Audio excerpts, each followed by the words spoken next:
I'm about to go to jail.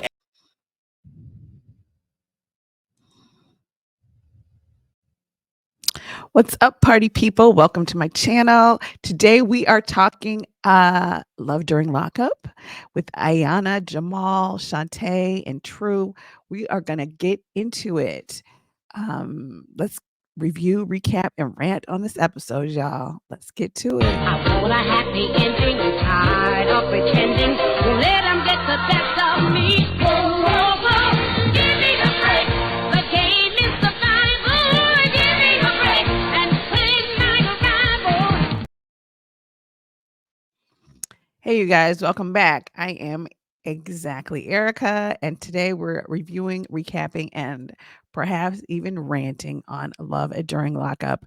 So, that first clip was between Ayonna and her mother. So, today we're going to talk about Ayonna and Jamal. So, in this episode, we see Ayonna kind of dealing with the fact that she's going to go to jail for a DUI, right? So, first we see her with her girlfriend Lexi, and Lexi is taking her. So I'm guessing Ayonna doesn't have a car. So Lexi is taking her to her mother's in Lancaster. So it turns out that her court date, we saw in the last episode, the judge moved her court date to the same date that she's supposed to do a visit with Jamal. And we see in the car, she's even talking about maybe she'll miss her court date. So, I don't understand that. I'm just going to say you want the court to do you a favor and give you 2 weeks instead of 3 months or 90 days, but you don't know if you can show up because you got to see your boo. Like, make that make sense. That's the first thing. And then the second thing is, um, her whole sort of mentality about Jamal, and we find out now one thing that's interesting this season with Love During Lockup, they're coming out the gate telling us what people are sending to the person, how much money they getting off of the people on the outside, how much money they get put in their books, I should say. So she mentions that she's sending him 100 a week. So she's worried about, okay. And basically she already kind of knows he's, I don't want to say pimping her, but it's like, girl, you is a stripper and you got 2 kids and he's still leaning on you for money. So, that's an interesting scenario. So we find out, she's worried about how she gonna get him money while she's locked up. And then we also see a conversation between her and Jamal where he's like, we have to figure out how to keep each other sane. And she's worried because she knows he's a player. And he's halfway kind of telling her, like, he looking like, you in there too long. She go to the hole. He calling another chick. We just gonna let that be known right now. So I think we'll see kind of what happens with this couple. But what was interesting, and I'll see if I can pull it back up. Let's see. Let's pull it back up because it was kind of jumping a little bit. Let's see here. In other people's lives, it becomes a problem. Look with me, I had 2 kids out of high school. Yes, you did. And I still did it. And you did that, sis. Because I work full time.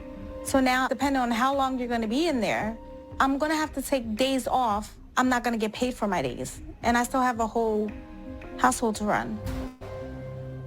Well, how do you think I feel about it? I'm irritated. You think I want to leave my daughter and my son and go to jail? No. Do you think I want to do all this? Don't do that. Don't do that. Because I feel like you're not really No, it's hearing not. me when you Because, do Mom, that. it's out of my control. What do you want me to do? You're getting mad at me like I can control this stuff. Stop doing dumb.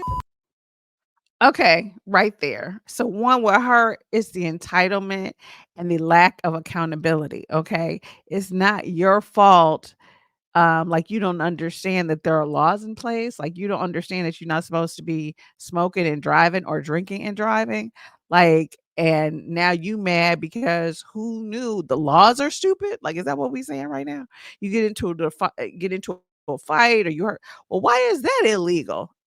Because you can hurt and harm other people in the community. Like, Ayonna, come on. So no accountability at all. and sort of her feeling entitled. Her mother is already raising her older child. Now they still love each other. They're still mother and son. And maybe that indeed is best for the child. But here you are with a second baby and all of this. And we still see you upstairs trying to twerk for your boo on video chat. Like, I mean, I get it. We all want to have love in our lives, but she doesn't have any accountability for the things that the things that she does. Like, at least not so far in this episode. And her mother is just trying to tell her, like, you got 2 kids counting on you. You need to get it together. Seriously. I can't control somebody giving me a DUI for being high driving. I never Yeah, knew that driving happened. high. I already know that. Yeah, but you just act like it's nothing. No, I don't act like it's nothing. Okay. No, I didn't. Well, you just got to be more responsible. Because I'm not going to always be here to pick up the pieces. Well, you need to be. You're my mom. When it comes to my grandkids. Okay. So I wanted to get to that right there. That's the issue that I really have with her. Well, you need to be, you're my mom. Boo, don't you realize you too are somebody's mother?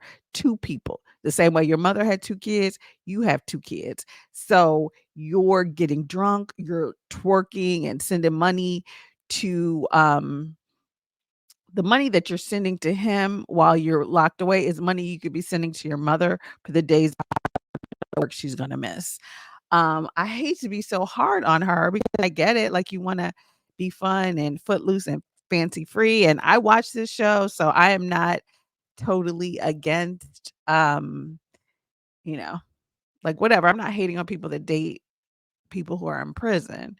However, if you have children, especially young children, then that needs to be your priority. And that definitely needs to be where your money goes. So if your mother is going to be taking care of not 2 of your children while you're locked up from 2 weeks to 90 days. First of all, you need to be at the courthouse early. You don't need to be sweating whether you're going to get a visit with old boy. You need to reschedule that visit. Like, if to when you get out. Okay, to be honest, but to think you're going to risk your court date and your hearing to see somebody who's also locked up and mess up your whole situation. Not to mention, yeah, like, what is gonna happen to your mother, to your daughter, if your mother can't take her?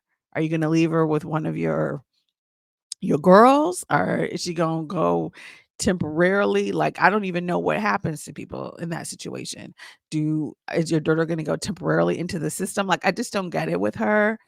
But let me know your thoughts. Am I being too harsh? Certainly let me know. Like, um, I think she's cool. I think she's a gorgeous girl. I think she has options.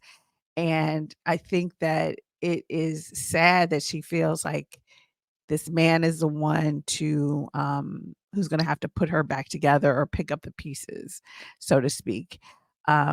Because it's like we all need to do inner work. Um so that's pretty much all I have on Ayonna and Jamal.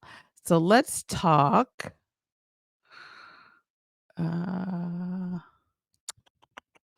let's talk the couple that I do really like. Do I have a photo for them?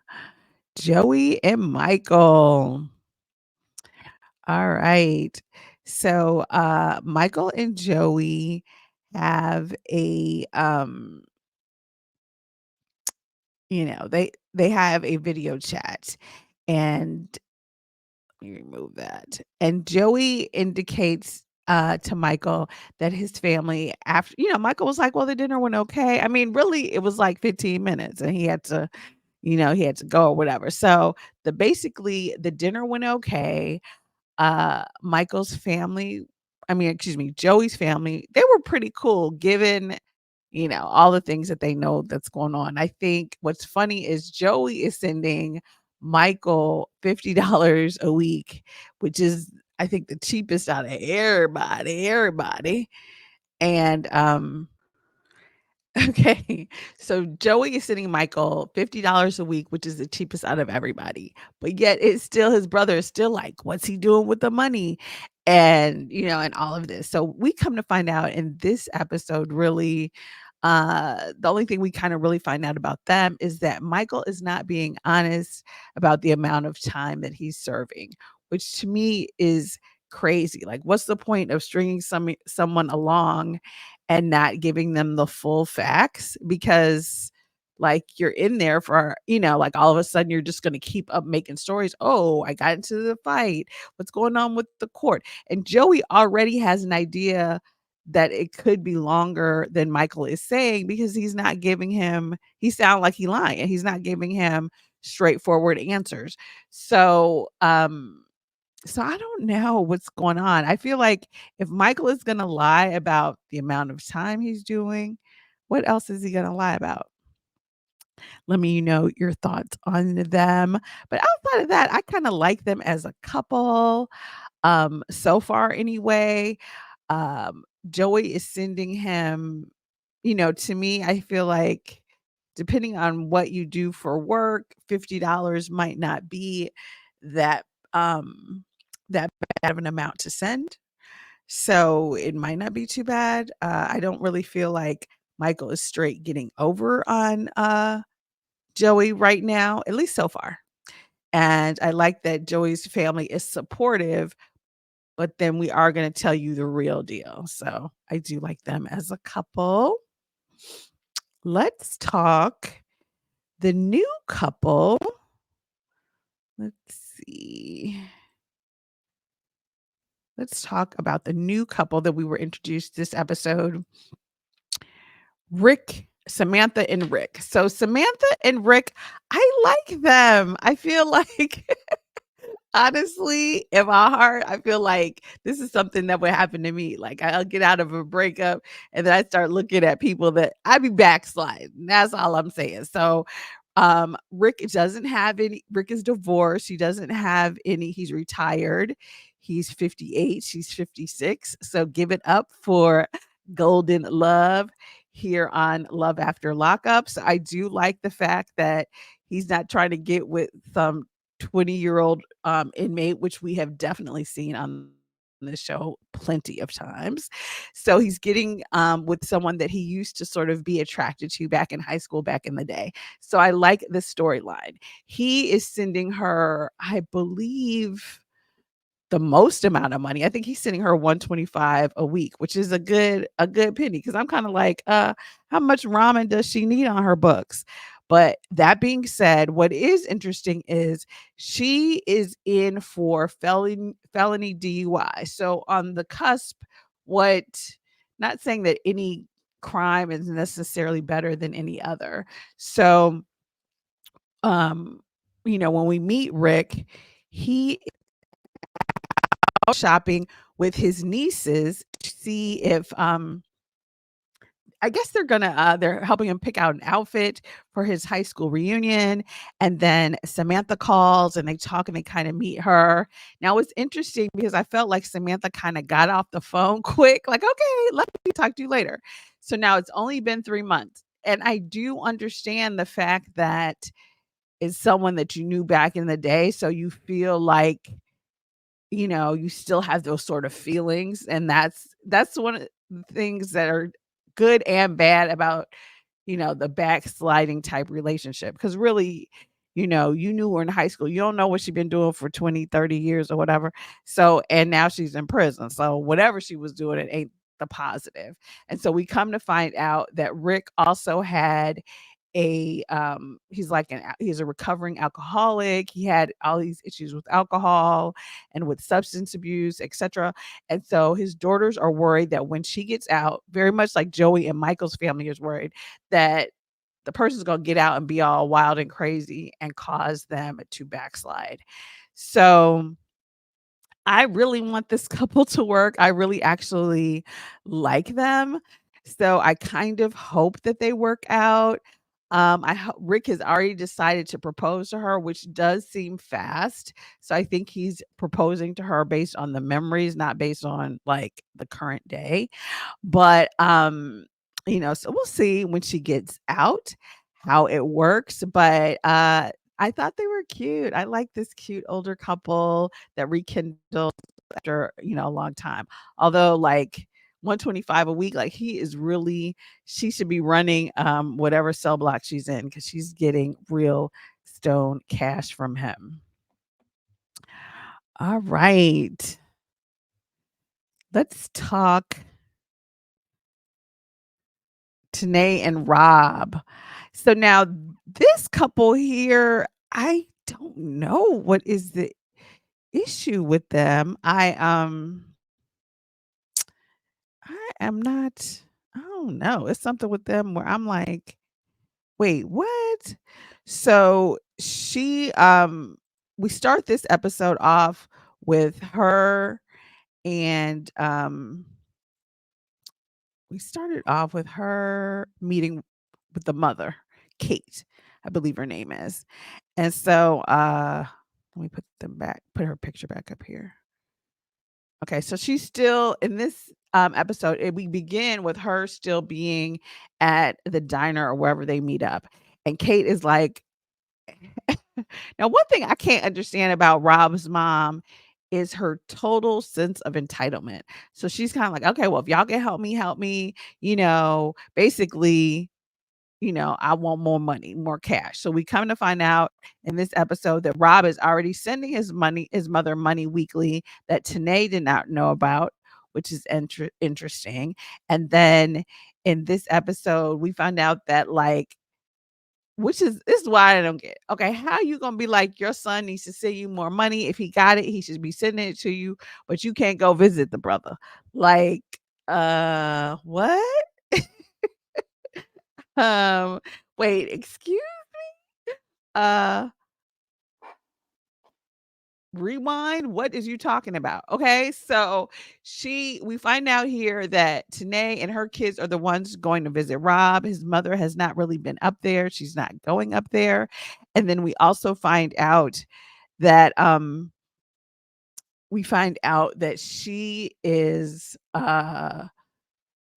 she's not going up there. She's not going to visit. I think Tennie filed some petition because she feels because Rob's only 34 and he's been in jail 16 years.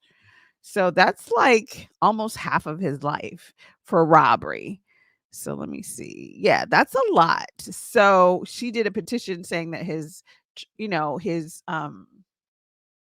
the charges were excessive, or at least the time he got was excessive. But the mother didn't even sign the petition, we don't think. She's not going to visit. All she's saying is, he's my son and you with him, you should, be sending more money. And she fell out with Tennie over the money. So to me, I mean, I hate to be like this, but the apple don't fall far, because if you have a mama who's like that sort of money hungry, then is it a shock that he went to jail for robbery? No. Okay. But let me know your thoughts about that, because to me, I felt like the way his mom was acting about money, I was like, okay, no wonder he's out here robbing people, because you don't have a sense of getting what you need on your own. Like, I do feel like parents should help children should help their parents when they can, but she felt like she coming at it entitled, and you're not even visiting him. Like, I don't even understand that. And then she brings up his ex, right? And she's like, well, or this was last episode actually, where she brought up the ex. But she they kind of mend it in this episode, so they get past it. And we find out that he is sending her money, etc. But she wants more money. And so what I don't understand, let me know what you all think. Like, Tennie doesn't tell us what Rob is actually doing, because I'm like, whose money is it? Okay. Because on the thing it says Tennie is a stay-at-home mom. So is she getting child support for those other kids and living off of that, or is she living off of Rob's money too? You know what I'm saying? In which case I can sort of understand a little bit more the mother's attitude. Because I'd be like, if it's partially my money, then we're gonna have to discuss how much your weekly salary is. But maybe, because I was like, why, okay, so in this episode, Tennie decides to turn off the cameras that are running through the entire house, which it's so interesting because remember when Love During Lockup, like they wouldn't even let you film in there. So now the inmates are filming. So that, I guess they're getting better lawyers or better contracts. And this inmate has such a strong internet connection. He can look at what everybody's doing in the whole house. Like, I guess she said, but not in the kids' rooms, which is nice. Let your children who aren't related to him get undressed in peace, I would say. Um, but he can look and watch what everybody's doing and hear what everybody's saying and stuff. And so I don't know what sort of like electronics they're letting him have in his cell. So that is amazing in terms of, what's happening in these prisons. And so she's so mad that he doesn't follow up with her. This sort of seemed produced. Let me know what you guys think, because she's angry that he didn't follow up with her after the meeting with the mother. So she turns the cameras off and he calls her like, "What's going on? The internet must be down." And she's like, "No, I'm mad," just whatever. So that sort of seemed random. And she's like, "Oh, I'm going to turn them back on." Then like, I don't know. So why did you turn them off? Then we come to find out he tells her instead of getting out in 3 weeks, he'll be on parole, and he didn't say, I don't think, how long the parole would have been, but he could stay for 8 weeks, which is really only 5 weeks more, and just be done. So basically, he can do what he wants to do. And she's kind of upset because he didn't, discuss it with her. But to some extent, it does kind of make sense, because why not get totally out of the system instead of having to be on parole and check in. And if you get there late, they can pull you back at any time. So that sort of makes sense. So I get where he's coming with that. Um, but yeah, it would have been cool if he told her. So, so there's an interesting dynamic here. I think it's interesting to see all these inmates that are actually out there uh supporting people, because I'm like, shoot, okay, maybe I need to meet an inmate with some paper. So yeah, that's it for really Tennie and Rob. Let's move on to who else did we see in this episode? Oh, let's move on to Shonta and True. Now this was the interesting couple of the episode. So if you are still here, thank you. Like, comment, and subscribe so we can get more videos out. But yeah, so here is Shonta and True. Now, first, what I do like about them is Shonta is a restaurant manager. She's a hustler. She moved to be closer to him. So she's paying a mortgage, I think, in Missouri and also in Kansas, or the reverse. I forgot, one of the two. And then I don't know if she told us. Do we know what she's sending him on his books? I don't know if she told us or not.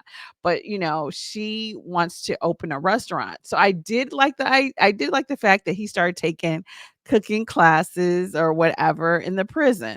And again, I didn't know, like, when did they start letting all these cameras in the prison? So he's in the prison fixing a crab squid omelet. And I'm like, what prison is serving you squid and crab? Like, I didn't know, is this federal prison? Like, I just didn't know prison. Like, I understand eggs, but crab and squid, go, So we see him. He talking about he never had, excuse me, you guys. Uh, he's talking about he ain't never had squid before prison. Like, who says that? Okay. I didn't know that was a thing. And so he didn't have squid before prison. And so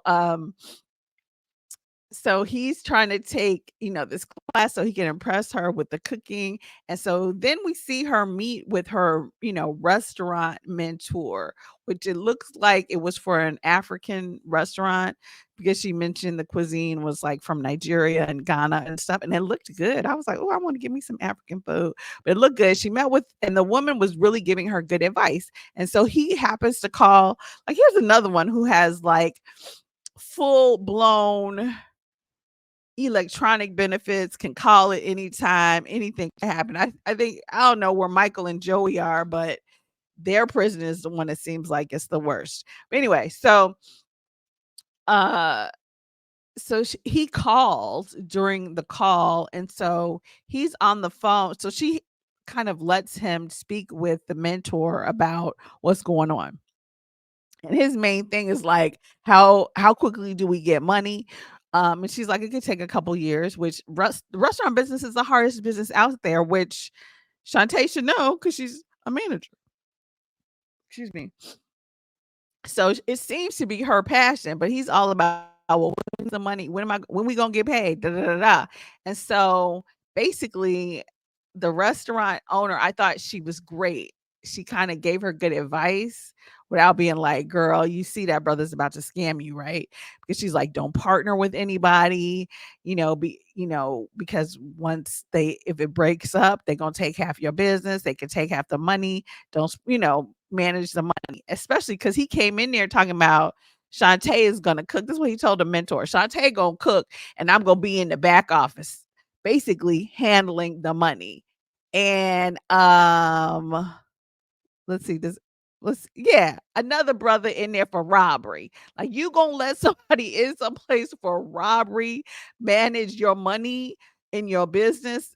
And she says here that she needs like $100K loan to start this business, and she gonna let this ex-felon who's in there for robbery, like if he was in there for a DUI, like Samantha, I might cut him some slack. But it's like, girl, if the bank wouldn't hire him, you should not have him managing your money. That's, like, not saying people can't become rehabilitated, but ain't no sense in putting them in harm's way to backslide. So yeah.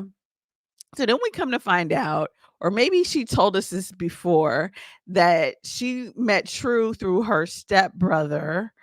And let me pull this up for you. So then at the end of the episode, she meets with the stepbrother. And I have that scene here for you guys. My money back that was stolen. Wait, hold on. Hold on. I don't know why StreamYard is messing with me today.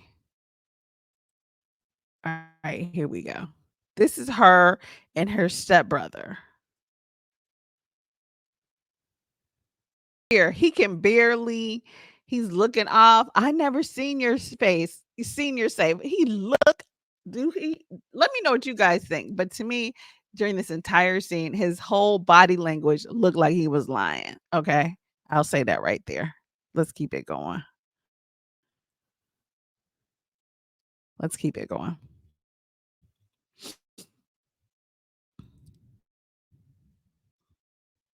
Okay, so one thing I wanted to say, y'all, Shantae came in there like this right here.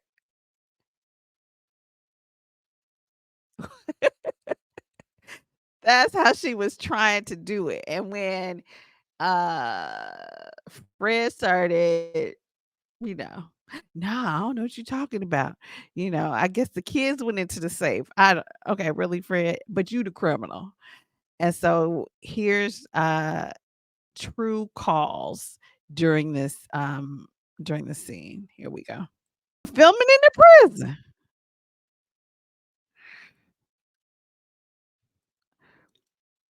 So now what is interesting with how this episode ends is Fred is kind of like, I'm surprised y'all made it this far. And Fred is making little different hints and comments like, you don't know all about True like I know about True, because they were in prison together, right?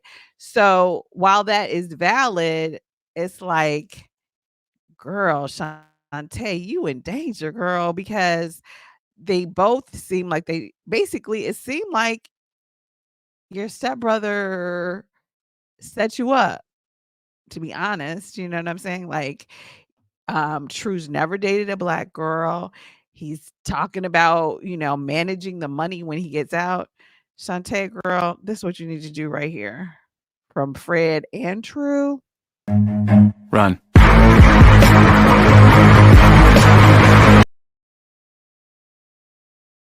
girl, get up out of there. Get up out of there, because he took your first $5,000. True, get out. True might continue to mess with you, but he, I don't know if he's not gonna. I don't know. Like, I believe in second chances, etc. But he giving off those vibes, like, girl, he gonna take your money. So we'll see what happens, you guys. But I think on a scale of 1 to 10, I would give this episode like an 8. I kind of maybe a 7.5 to keep it real. Some of it was boring, but Ayonna and Shantae's scenes, and I like the new couple. So let me know your thoughts and comment in the comments below. Like, comment, subscribe. And you guys, all I gotta say is be you, be true, be great. Ciao for now. See you in the next video. Deuces. Fuck this shit, I'm out. Fuck this shit, I'm out. No thanks.